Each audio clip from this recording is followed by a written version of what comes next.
من الشیطان الرجیم بسم اللہ الرحمن الرحیم۔ معزز محترم محتشم سامعین حضرات، 29 جنوری بروز ہفتہ 2022 بعد نماز فجر کا یہ درس حدیث مصطفیٰ صلی اللہ علیہ وآلہ وسلم کا عنوان ہے اذان کی عظمت اور مؤذنین کا مقام۔ پہلے آپ حدیث مبارک سماعت فرمائیے۔ عن ابی ہریرہ رضی اللہ تعالی عنہ قال قال رسول اللہ صلی اللہ علیہ وآلہ وسلم اذا نودی للصلاۃ۔ حضرت سیدنا ابو ہریرہ رضی اللہ تعالیٰ عنہ فرماتے ہیں کہ نبی پاک شاہ لولاک صلی اللہ علیہ وآلہ وسلم نے فرمایا کہ جب اذان دی جاتی ہے، اذا نودی للصلاۃ، جب اذان دی جاتی ہے نماز کے لیے، ادبر الشیطان لہ درات، تو شیطان پیٹھ پھیر کر بھاگتا ہے، اور اتنا بھاگتا ہے کہ اس کی ہوا خارج ہو جاتی ہے، وہ گوس مارتا ہوا بھاگ جاتا ہے، حتی لا یسمع التأذین، وہاں تک جاتا ہے کہ جہاں تک اس کو اذان کی آواز ہے۔ میں یہ کہتا ہوں کہ وہ یہاں سے بھاگا تو ادھر بھی اذان ہو رہی ہے، ادھر گیا تو ادھر بھی اذان ہو رہی ہے، تو میرا خیال ہے کہ اذان کے وقت پورا نوشہرہ خالی ہو جاتا ہوگا۔ کیوں جی؟ شیطان کو کہیں کھڑے اور بیٹھنے کی جگہ نصیب ہے اس حدیث کے مطابق۔ فَإِذَا قُضِيَ النِّدَاءُ أَقْبَلَ، فرمایا جب اذان مکمل ہو جاتی ہے تو پھر آ جاتا ہے۔ حَتَّى إِذَا صُوِّبَ بِالصَّلَاةِ، حتیٰ کہ جب تکبیر ہوتی ہے، بولیے جب، یعنی جب اقامت ہوتی ہے، تکبیر نہیں اقامت، یہ جو ہم اقامت پڑھتے ہیں نماز کے لیے، جب اقامت ہوتی ہے تو ادبارہ، وہ پھر بھاگ جاتا ہے۔ حتیٰ اذا قضی التصویب اقبل، جب وہ تکبیر ختم ہو جاتی ہے تو پھر واپس آ جاتا ہے۔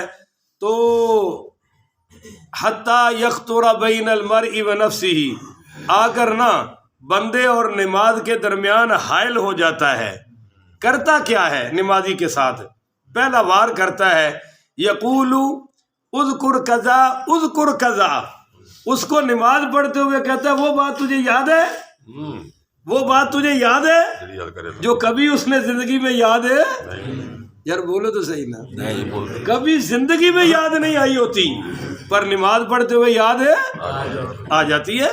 امام اعظم سیدنا امام اعظم ابو حنیفہ پڑھیے رحمۃ اللہ علیہ، ان سے کسی نے پوچھا حضرت میرے نا وہ دکان کی چابی گم گئی ہے اور وہ مل نہیں رہی اور بڑا پریشان ہوں، مجھ میں بڑی مصیبت آ گئی، تو فرمایا 2 رکعت نفل پڑھ فوری یاد آ جائے گی، پر فرمایا جب یاد آ جائے تو نفل پورے کر لینا، وہ نہ ہو کہ تجھے یاد ہے اور بھاگ جائے اور اس کو واقعی یاد آ گئے۔ تو فرمایا یہ نمازی پر وار ہوتا ہے، اذکر قضا اذکر قضا، اس کو کہتا ہے وہ یاد کر وہ یاد کر، اور آتا ہے یاد سب کچھ۔ لما لم یکن یذکر، حضور فرماتے ہیں جو کبھی بھی یاد نہیں آتا نماز میں وہ بھی آ جاتا ہے۔ حتی یظل الرجل لا یدری کم صلی، مقصد کیا ہوتا ہے کہ پھر نمازی کو یہ بھی یاد نہیں رہتا کہ میں نے کتنی رکعت پڑھی ہے، کون سی پڑھی ہے، کیا پڑھنا ہے، اور یہی شیطان کا اصلی مقصد ہوتا ہے۔ تو اس میں سے آج ہم صرف حدیث کے پہلے حصے پر بات کریں گے کہ اذان، اصل میں اذان کے معنی ہے اعلان، بولیے کیا معنی ہے جی؟ اعلان۔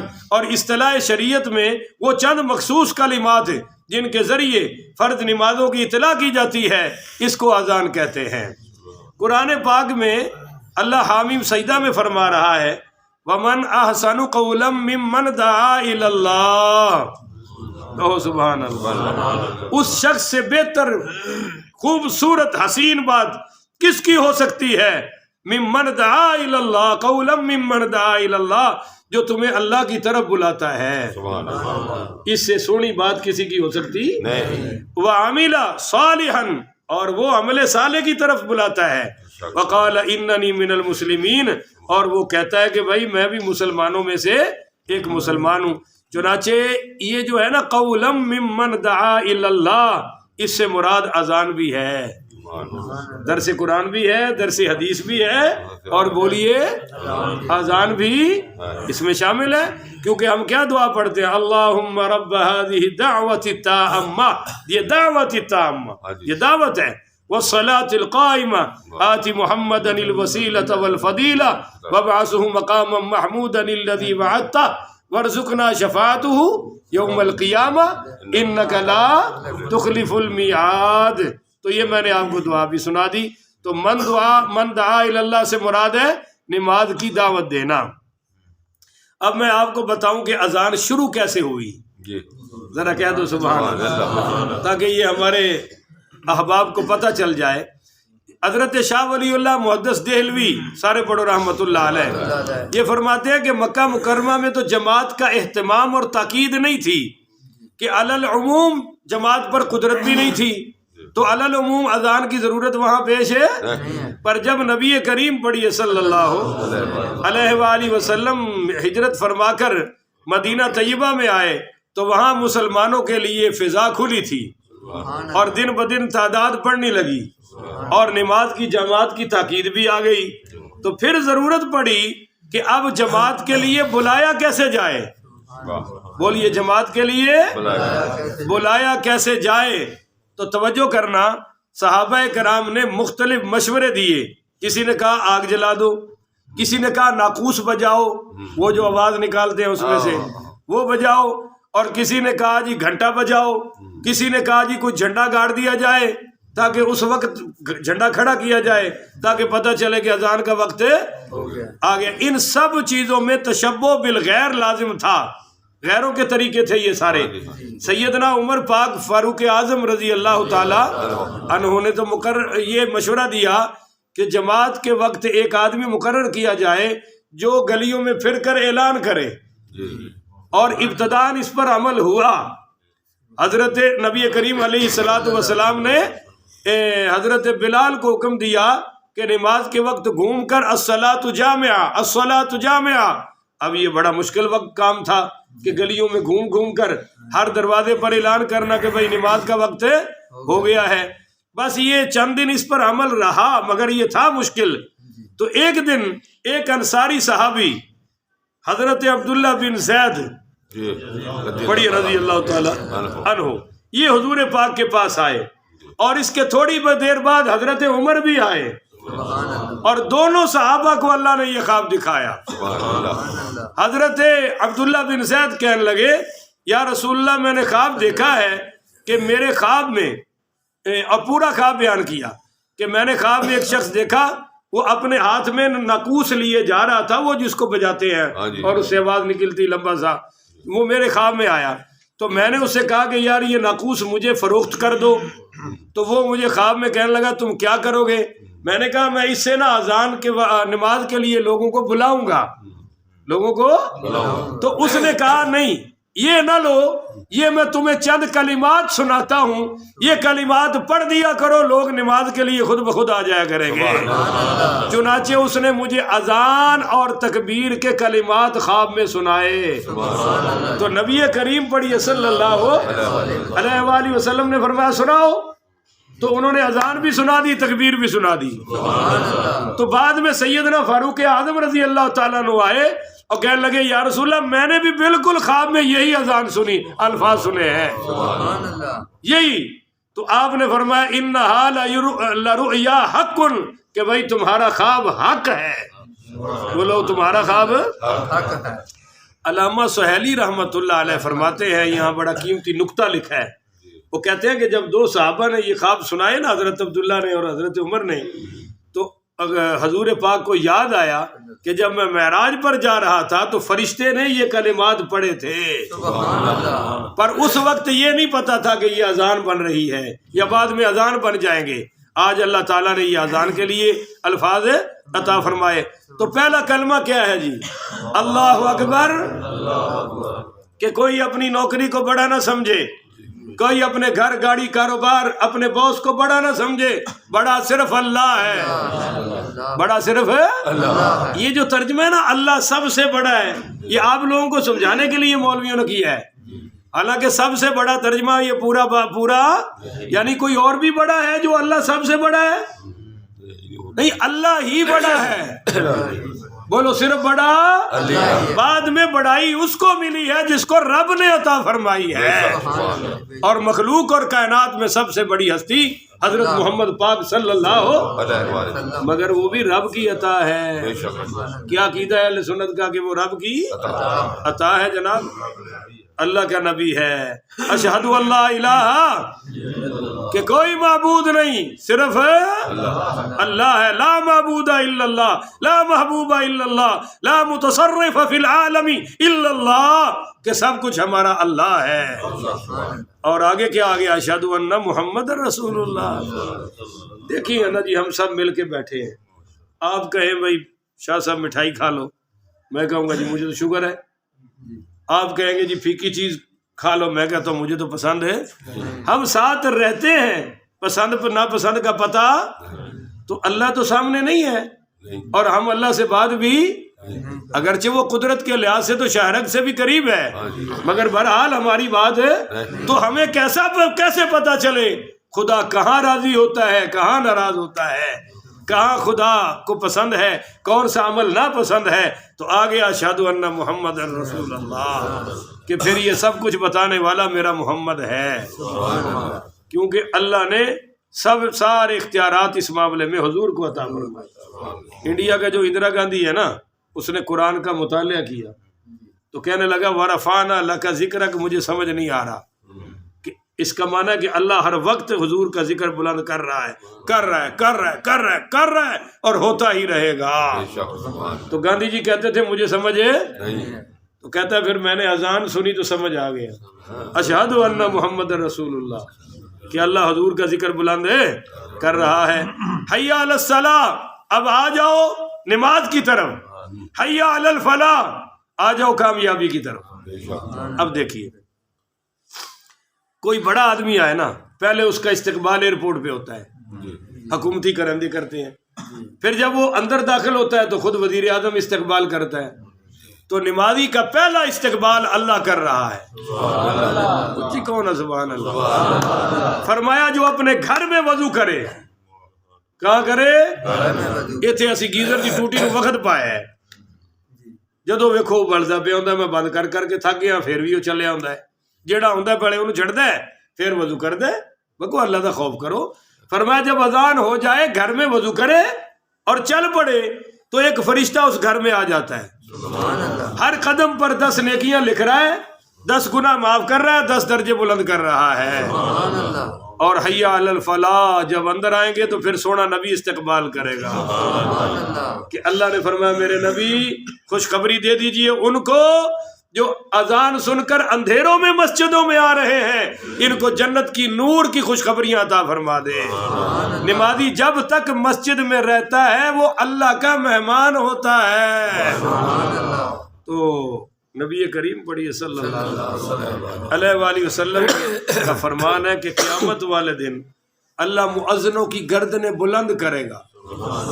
اس کا مطلب کیا ہے؟ اللہ ان کو بلند درجے پہ کھڑا فرمائے گا۔ اور حضرت سفیان ثوری رحمۃ اللہ علیہ بہت بڑے محدث گزرے ہیں، فرماتے ہیں کہ فرشتے بھی اذان سنتے ہیں۔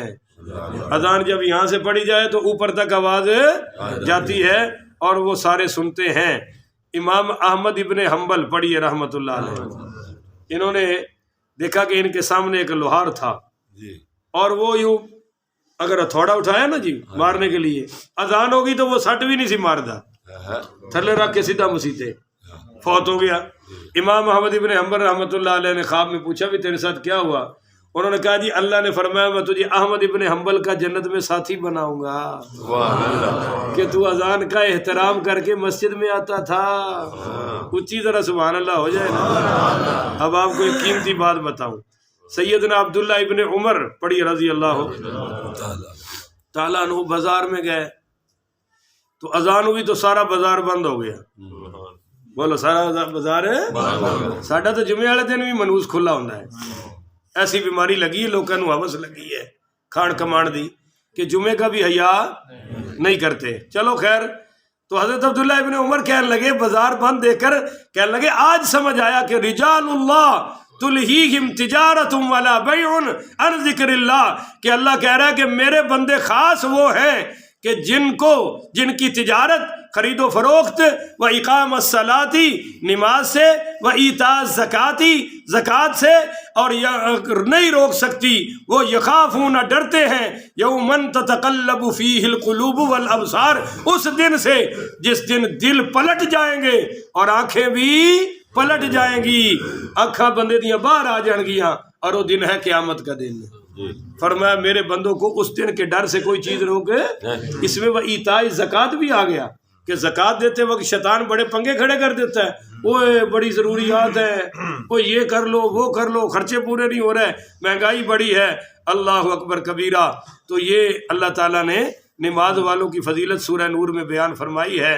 یاد رکھیے کہ اذان دینا اتنی بڑی سعادت ہے کہ سیدنا فاروق اعظم رضی اللہ کہ قرآن میں 22 مقامات ایسے ہیں جو حضرت عمر نے بعد فرشوں پہ کہی، اللہ نے قرآن بنایا، اور وہ فرما رہے ہیں کہ میں اگر اذان پڑھنی شروع کر دیتا تو مجھے خلیفہ بننے کی ضرورت ہی نہیں تھی۔ ہائے ہائے، نہیں سمجھا۔ حالانکہ خلافت میں 50,000 مسجدیں بنوائی ہیں، خلافت میں وہ کام کیے ہیں کہ قیامت تک جاری رہیں گے، میں گنوا بھی نہیں سکتا، ٹائم ہمارا ختم ہو گیا، مگر فرمایا کہ اگر مجھے اذان مل جاتی تو خلافت کی نیکیوں کی مجھے ضرورت ہے، میرے لیے اذان ہی کافی تھی۔ علاقوں سے جب وفد آتے تھے نا حضرت عمر سے ملنے، تو پہلے پوچھو تواڈو اذان کون دیندا ہے تواڈے چوں؟ لوگ دستے تھے، خوش ہوتے تھے کہ خاندانی لوگ اذان دیا کریں، بڑے لوگ اذان دیا کریں، امیر مالدار لوگ اذان دیا کریں، تاکہ پتہ چلے اذان دینا کوئی معمولی کام نہیں ہے، یہ بڑے باعزت لوگوں کا کام ہے۔ اور الحمدللہ مینوں اتنے بڑی سعادت نصیب ہوئی کہ فجر دی اذان میں روزانہ دے رہے، اللہ ہے کہ میں اتنے نہ ہوا، اگر ہوگا تو میں اذان ہے، اور یہ اتنی بڑی دولت ہے، اتنی بڑی دولت ہے کہ میں تمہیں دس نہیں سکتا، یہ کوئی قیمت ہی نہیں، یہ بدلے کو میں ساری دنیا دے تو ٹھوکر مار دیا، پر یہ اذان نہیں چھڈاں گا انشاءاللہ جب تک دم وچ دم ہے۔ اللہ تعالیٰ سانو سارے یہ ذوق اور شوق عطا فرمائے۔ آخر وداعنا ان الحمدللہ رب العالمین۔ تو ایک عمل دساں سونے نبی دا اپنا، آپ صلی اللہ علیہ وسلم نے فرمایا، حضرت عائشہ فرماندی نے جدو اذان ہو جاندی حضور تے غلبہ صرف رب دا، اس قدر غلبہ ہوتا کہ میں گھر میں سامنے آتی تو آپ مجھ سے پوچھتے من انتی، تو کون ہے؟ اوئے ہوئے، حضور نے خود دعا کی، اللہ میرا دل تیرے قبضے میں ہے، اور تو نے سب سے زیادہ عائشہ کی محبت میرے دل میں ڈالی ہے۔ میں بیویوں کا حق تو برابر ادا کرتا ہوں، پر دل میں عائشہ کی محبت ہے، کیونکہ تواڈے 4 پتر ہون تے 2 تواڈے زیادہ قریب ہوندے نے، بے شک حق تے تسی سارے دا ادا کردے ہو، پر ایک ادھا بچہ ایسا ہوندا ہے جڑا دل دے۔ تو اما عائشہ نے فرمایا، حضور نے فرمایا عائشہ میرے دل کے قریب ہے اور دل تیرے قبضے میں ہے، یہ محبت تو نے ڈالی ہے۔ پر اذان کے وقت پوچھتے تھے، اسانو تے 2 ٹکے دی دکان نہ بھولی، اور میں سوچتا ہوں یہ جو چھوٹی چھوٹی 4 مرلے کی دکانوں میں بیٹھ کر اذانوں کا خیال نہیں کر رہے، اگر اللہ ان کو کارخانے دے دے تو یہ کیا کریں گے؟ اگر اللہ ان کو ملے دے دے یا دنیا کا کاروبار دے دے تو یہ تو شیطان سے بھی بڑے نکلیں گے۔ اللہ نے اوقات میں رکھا ہوا ہے، اور حضور پوچھ رہے ہیں من انتی، عائشہ تو کون ہے؟ تو کون ہے؟ تو میں کہتی انا عائشہ یا رسول اللہ، میں عائشہ ہوں۔ تو آپ فرماتے من عائشہ، عائشہ کون ہے؟ تو میں کہتی ابو بکر کی بیٹی۔ تو آپ فرماتے ابو بکر کون ہے؟ تو حضور فرماتے پھر میں راستے، اما عائشہ کہتی میں ہٹ جاتی تھی، میں سمجھ لیتی تھی اب یہ خدا ہے یا مصطفیٰ ہے۔ اذان کا یہ اثر حضور پر ہوا ہے، تو سوچئے بھائی ہم پر کیا ہونا چاہیے۔ اللہ عمل کی توفیق عطا فرمائے۔